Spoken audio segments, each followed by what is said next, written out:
I only came home to grab my laptop charger, but found 88 kids screaming, "Happy birthday!" In my backyard, a huge banner read, "Our princess turns 6." I asked why I wasn't invited. Mom smiled and said, "It's for close family only." Then she added, "Your card covered the $13,800. Consider it a gift." I just stared at her, unlocked my phone, and said 5 words. Minutes later, "My name is Nate. I'm 28. Oldest child. IT guy who fixes other people's messes for a living and, apparently, for a family hobby. I rent a small one-bedroom, pay my own bills, run 5 Burmese chats on weekends, and keep a spreadsheet for everything because numbers don't lie the way people do. In my family, I'm the background one. Not a black sheep, just the person you don't tag in photos. My sister Grace is the golden one, younger by 3 years. Big laugh, big plans, small attention span. Mom calls her our sunshine. Dad calls me reliable in the tone you use for a kitchen appliance. I grew up being the kid who held the camera. If Grace got an A-, it was, "She's brilliant." If I got straight A's, it was, "Good. Keep it up." When Mom wanted her phone backed up, she texted me, "Urgent." When I had the flu, she said, "Soup's on the stove. Reheat it yourself." I learned early. I'm useful, not precious. Last Saturday, I only went by the house because I left my laptop charger. I parked out front and heard noise from the backyard. Not normal or grilling noise. It was a wall of sound, kids screeching, whistles, music, someone on a microphone. I followed the noise through the side gate. 88 kids, give or take, exploded from behind the inflatable unicorn, "Happy birthday." A banner arched over the yard like a billboard. "Our princess turns 6." Pink everywhere. A DJ, a cotton candy cart, a woman painting faces, a man in a rented Pegasus suit dabbing for toddlers. I blinked like I'd stepped into the wrong house. "Oh, what is this?" I asked. Mom materialized with that hostess smile she saves for neighbors. "Close family only," she said, patting my arm like I was the mailman who wandered in. "You didn't RSVP. I didn't even know there was a party." "It's for family," she repeated. "Grace needs support." I stared at the catering tent, the balloon tunnel, the ice sculpture melting into a pink puddle. Why wasn't I invited? Mom's smile didn't slip. "Well, you were." "In a way." She lowered her voice. "Your card covered the $13,800. Consider it a gift." For a second, I thought I misheard. Then my phone buzzed, 3 fraud alerts in a row. My stomach went cold. "Mom," I said slowly, "how?" "Don't be dramatic, Nathaniel. You said keep a card on file for emergencies. This is for your niece." "Family." Grace breezed over in a crown and white sneakers. "Hey, don't be weird about money," she said, and kissed the air near my cheek. "We'll post about you after." Best uncle ever. I just stared at Mom, unlocked my phone, and said 5 words. Minutes later, I didn't always keep a card on file. That happened 2 years ago after Dad's truck needed tires right now, and Mom texted, "Grace's daycare is short. Can you spot it until Friday?" I gave them my backup card once because the bank was closed and I was at work and I was tired of being the bad guy. One time turned into for emergencies. Emergencies turned into we can't find Dad's wallet. The pharmacy is finicky, and the florist won't hold the bouquet without a deposit. Grace's emergencies had a theme: parties, outfits, rush deliveries, content. She's a stylist building her brand. Translation: she posts reels while overdue notices pile up in the kitchen drawer next to the takeout menus. Mom feeds the dream. Dad shrugs. "She'll land on her feet," he says, like the ground is my bank account. The pattern was always the same. Tiny requests. "It's just $42. Just $118. We'll pay you Friday." Friday came and went. When I brought it up, Mom tilted her head like I was speaking in riddles. "We're family, Nathaniel." Dad called it helping your sister get established. Grace called it bridging. Meanwhile, my spreadsheet said I bridged $5,972 in a year. If I set a boundary, it got framed as cruelty. Me: "Please ask before you use my card." Mom: "So if your father has a heart attack, you'll let him die on the sidewalk." Me: "What?" Grace: "You're obsessed with control. It's giving weird." There were 100 small humiliations. Thanksgiving, I brought a pumpkin pie I baked from scratch. Grace walked in an hour late with cold store cupcakes, and everyone acted like she discovered fire. When I mentioned my promotion, Dad said, "Nice. Grace landed a collab this week," like he was saving me from bragging. Once, at Target, Mom handed me a cart and a list. "Oh, and grab diapers for Mia. She's growing like a weed." The total was $612 because "while you're here" turned into "might as well" turned into a TV for the guest room. At the register, Mom fumbled for a card, sighed dramatically, then looked at me. We all knew the move. I paid. She never mentioned it again. Numbers kept me sane. My notes showed dates, amounts, and little quotes. March 14th, $312.17. The caterer only takes deposits. April 2nd, $87.99. Mia's recital shoes, she's a star. May 21st, $1,200. Non-refundable venue hold. Super quick, please. When I tried to tally and send a neat text with totals, Mom called within seconds. "We don't nickel and dime each other." "We do when it's my dime," I said. "Watch your tone." Around the same time, the stakes got higher. Grace announced private kindergarten. Tuition breakdown arrived in the family group chat like a weather alert. $21,000 a year. "We'll make it happen," Mom wrote. "We'll all pitch in," Dad added. I didn't respond. 5 minutes later, Mom, privately, "We put your card for the enrollment fee. It's just to secure her spot. Don't overthink it." Then the SUV. "Too many car seats," Grace said, "even though there's one child." Safety. The dealer needed a co-signer for the best rate. "Mom, it's just your name on paper. We'll handle payments." My phone lit up with missed calls, 12, when I said no. "You're trying to sabotage your sister," Mom said. "You don't want her to have nice things. I want me to not live on a financial cliff because you treat my limit like your lifestyle," I said. Dad's take: "It's pride, son. Pride will make a man lonely." He said it like a proverb that should end an argument. I kept a log of everything because it was the only proof I wasn't imagining it. When I scrolled back, I saw the earliest entry, September 7th. "Mom, keep a card on file for emergencies." Me. "Okay, but text first." No one ever texted first. What really clicked things into place were the tiny slips. Grace asked to borrow my denim jacket for a shoot, then posted a story tagging a luxury hotel, writing, "Manifesting is real." Mom casually dropped that she booked a petting zoo for Mia because childhood is short. I thought she was joking. Then a goat headbutted my shin last Saturday, and I realized the joke was me. If you want to know how you matter to someone, say no. I tested it twice in June. Me. "I can't do the enrollment fee." Mom. "So you hate your niece." Me. "I won't co-sign." Dad. "You're making us beg." Grace, in the group chat, "He loves spreadsheets more than family, lol." I started moving my auto pays to a different account, switching cards, locking things down. But I missed one: the backup card on Mom's phone wallet. The one for emergencies. The one that fed a unicorn castle and a DJ with a smoke machine.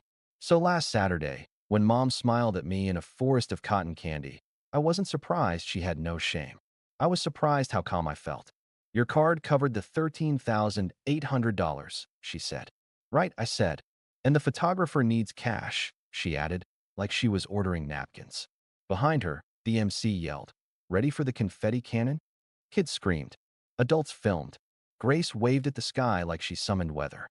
I opened my phone and said, "Start a call." Put it on speaker. The 5 words were simple. "Hi, I'd like to report." Mom blinked. "Report what?" "Unauthorized charges." I finished into the phone. Then louder, to the bank agent. "Hi. Yes, my name is Nathaniel Carter. Multiple charges today at a private residence. Not authorized." Mom's smile cracked. "Nathaniel," she hissed. "Not here." "Here is exactly where," I said. Grace slid in. "Babe, don't be embarrassing. Please verify the last 5 transactions," the agent said. I read them out. $4,800 Princess Playland Rentals. $3,100 Sugar Cloud Events. $2,400 DJ Pegasus LLC. $1,700 Balloon Dreams. $1,800 Pets and Hooves. "Those aren't mine," I said, steady. "Card is in my possession." The DJ cut the music mid-chorus. Even the goats looked offended. Dad marched over, jaw tight. "End the call. We'll settle this inside." I switched to speaker. The agent said, "We'll freeze the card and open a claim." You'll receive provisional credit within 24 to 48 hours. Please destroy the card. Thanks, I said. I took a pair of kitchen shears from the dessert table, snipped the card in half, and set the pieces on a napkin. Gasps. Someone's aunt whispered, "He's serious." Mom's voice dropped to icy. "You are ruining your niece's birthday." I looked at Mia, who was gleefully smearing frosting on a classmate's face. "No," I said softly. "She's having a great time. Adults did this." Grace crossed her arms. "We'll just use another card." "You will not," I said. I held up my phone and tapped. "I'm revoking my card from your phone wallet now. And from every subscription that still has it. All of them." "Don't talk to your mother like that," Dad snapped. "I'm talking to the person who put my money on a goat," I said. "Language," Mom said, as if I'd sworn. The venue coordinator approached with a clipboard. "Who's the payer on file?" Mom pointed at me on instinct. I shook my head. "He isn't," I told the coordinator. "Charges placed without authorization. My bank has a claim open already. You'll need payment from the person who signed the event contract." The woman checked her page. "Grace Carter." Grace's face twitched. I didn't sign anything." The coordinator turned the page. "It says G. Carter with this number." She read it aloud. It was Mom's. I felt weirdly sad then, not angry. "Mom," I said, quiet. "You forged my permission line again, didn't you?" Mom chose outrage. "Forged? I am your mother." "That's not a legal defense," I said. "Stop this," Dad said, stepping closer. "You'll pay it. That's what family does." "No," I said. "Because you want revenge?" I met his eyes. "This isn't about revenge. This is about closure." He flinched at the word. "Boundaries," I added. "Read about them." Grace tried a different angle. "We'll post so many photos. You'll look amazing. Uncle Nate made it happen. That's gotta help you meet someone, right?" She laughed like it was generous. "Refund requests will go out to each vendor," I said to the coordinator. "If they want to fight it, they can call my bank with the case number." "Sir, could we?" she began. "And Mia can keep the cake," I added, "because she is 6. Mom's face hardened.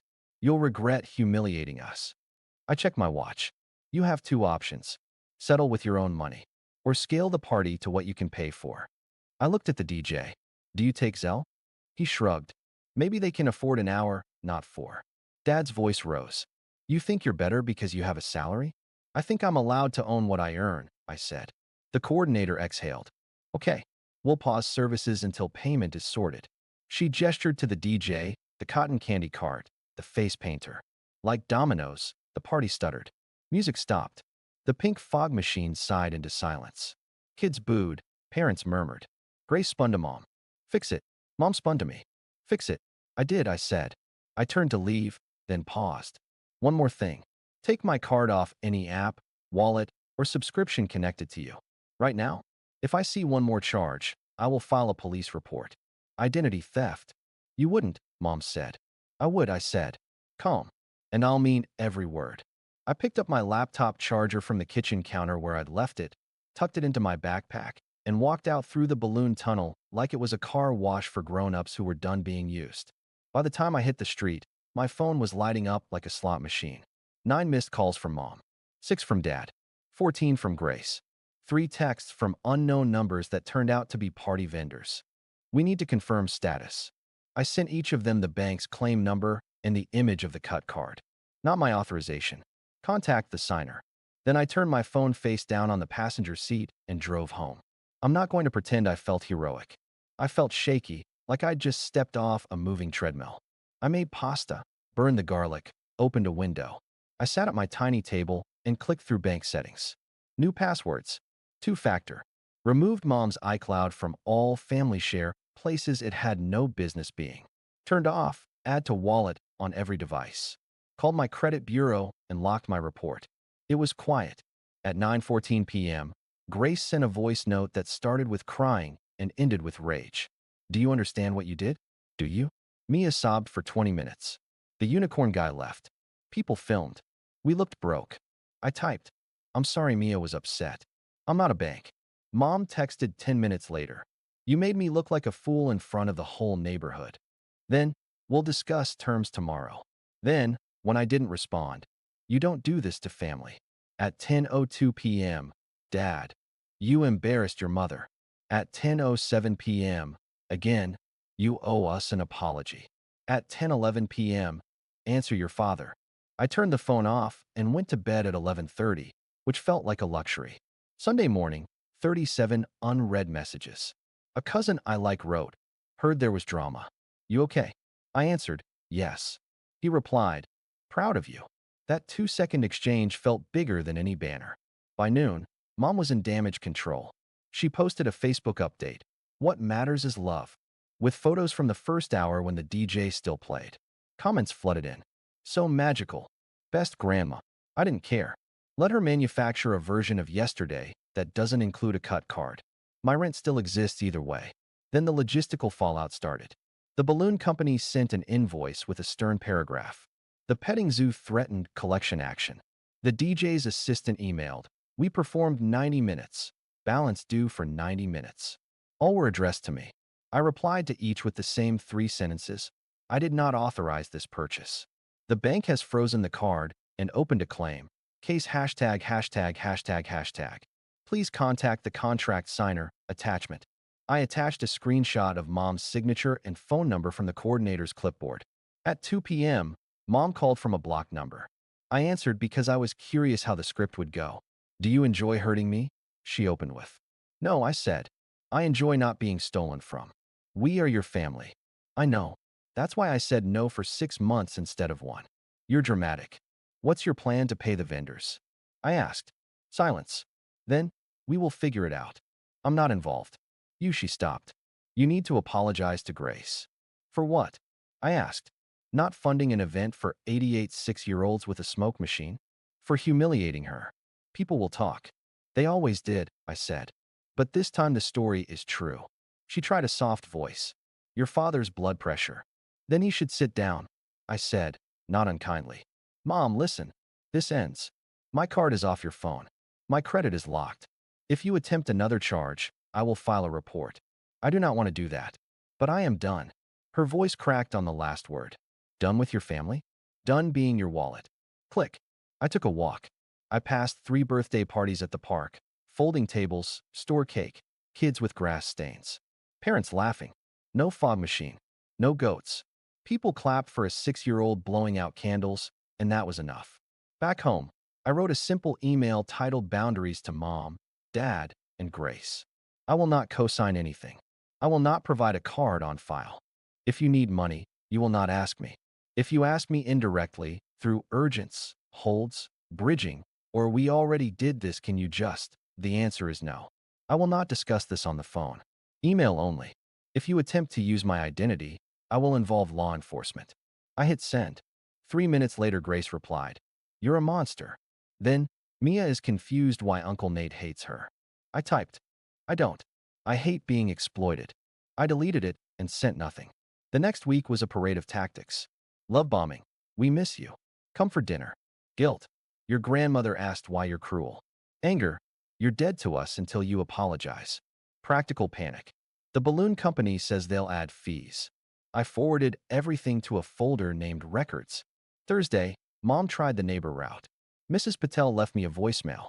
Dear, your mother says there was a misunderstanding. She's heartbroken. I called Mrs. Patel back. There was a misuse of funds, I said. I handled it. She paused. Good for you, Beta, she whispered. I wondered how those goats were getting paid. On Friday, my bank finalized the provisional credit. $13,800 back. I stared at the number for a long minute and felt, not triumphant, just correctly aligned. I started building routines that belonged to me. I put my niece's art, the one crayon drawing she handed me at Thanksgiving, on my fridge because I do love her. I bought a $12 grocery store cake on Sunday and cut myself a slice after dinner because last year my birthday got folded into Grace's pre-launch mixer, and I said nothing. This year I will say things. The calls didn't stop, but my body stopped flinching. I answered fewer. I slept more. I ran 3 miles and ordered new running shoes without feeling like I was stealing from a child. I said yes to trivia night when a friend texted come out.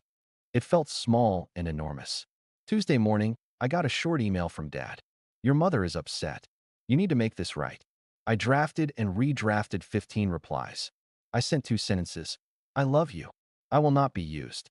He wrote back, if you loved us, you'd pay. I closed my laptop and went to work. A week later, I met with my therapist and told her everything in a flat voice like a report. I said 5 words, I said, and then I kept saying no. She smiled. It wasn't the 5 words, she said. It was you believing yourself. I walked home through a different neighborhood. Quiet blocks. Regular houses. A dad in socks tossing a ball to a kid in the driveway. No banners. No fog machines. Just people living within the borders of what they can afford and who they are. That night, Grace sent one more shot. A photo of Mia in her princess dress, chin crumpled. She asked why you don't love her, Grace wrote. I stared at it for a long time and then typed, slowly, I love Mia. I will see her when you and Mom can respect my boundaries. Please don't use her to pressure me. I hit send and put my phone down. No reply. I made dinner. I washed dishes. I cleaned the counter because clean counters feel like peace. I opened my spreadsheet and removed an entire tab labeled Family Reimbursements. I took a breath and deleted it. The silence after felt like a room widening. I don't want revenge. I don't want them bankrupt. I don't want Grace to fail at being a mom or an influencer or whatever she is chasing. I want a life where the cost of loving people isn't measured in credit limits and stomach knots.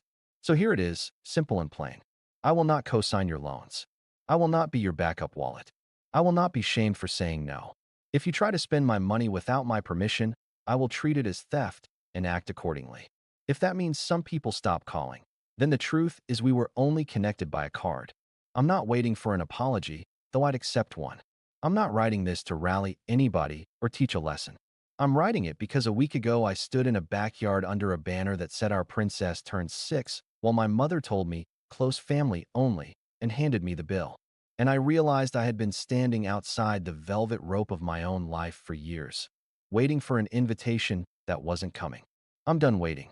I'm unlocking my door and stepping inside. I'll still be the person who fixes things at work. I'll still run my 5 Burmese chots. I'll still bring a pie to Thanksgiving if I go. I'll still love my niece. And I will keep my boundaries without raising my voice, without keeping score, without posting about it, without turning it into a war. This isn't about revenge. This is about closure. I'm not the appliance in the corner anymore. I'm a person with a PIN number and a spine. And I'm not giving either to anyone.